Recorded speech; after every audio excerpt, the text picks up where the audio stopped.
What's up, guys? So today we got the team of the week: Paul Kruger, 92 overall, 85 speed, 91 block shed, 93 power move, only 85 finesse move, 92 strength, and a very, well, it depends if you believe it or not, 91 impact block. Some guys say that plays a big role, some guys say it doesn't. I mean, it's hard to tell. I'm definitely going to do like an experiment on that as well.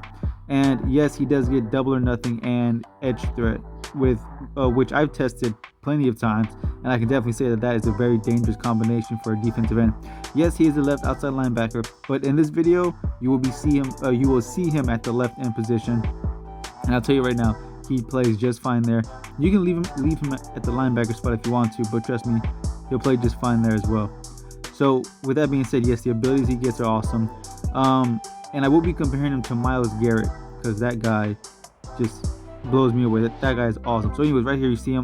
He's on the right side. Well, your right side of the line. But he is, I did put him at left end, but he's on the right side. You guys know what I'm trying to say here. And look at that first play of that drive, and he met Garrett at the quarterback, which is something that I obviously you want to see that. Now the 85 speed, man, it's going to show. There are times where quarterbacks ran away from him. If they were scrambling, that is. Even Aaron Rodgers got away from him. But with that being said, guys, every single defensive play, assuming that the right tackle did not have edge protector on, he was, as expected, getting block sheds instantly. Okay, there was no fighting. 90% of the time, let me say that actually, 90% of the time, you'll see that he'll block shed instantly. Now, whether or not he got the sack is a different story, because obviously my opponent usually would throw it fast enough to get it out of there.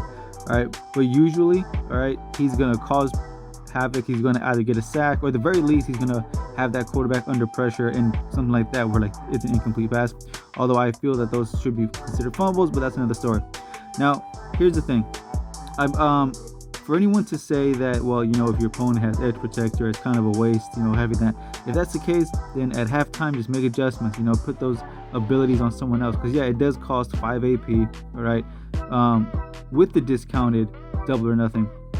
To get those two abilities combined, it costs 5 AP, and I know a lot of people will say, well, that's a lot, and it is, okay, but what you're getting, honestly, I feel like it does balance out, assuming your opponent does not have edge protector.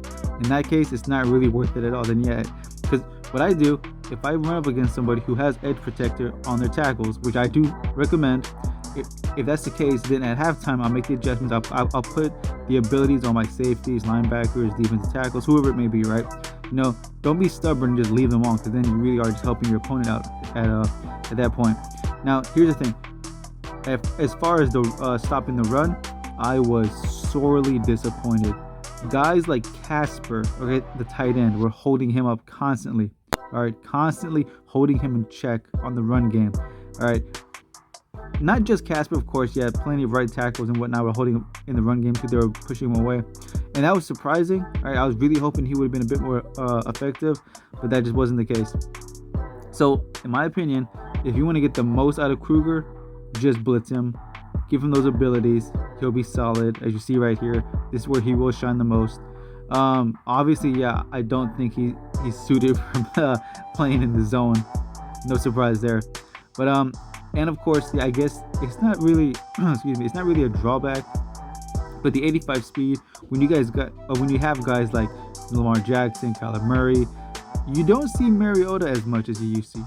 Am I the only one noticing that? You really don't see Mariota as much as you used to back in the day. Well, not even back in the day, just like a few weeks ago. But anyways, the 85 speed, chasing down mobile quarterbacks, I did see plenty of times they ran away from him from time to time, unfortunately, so that is something to keep in mind. But like I said, whether or not you put the abilities on him, that's completely up to you. But if you want to use him as a pass rusher, I will say this: if your opponent does not have edge protector and you give him those two abilities, this guy will shine.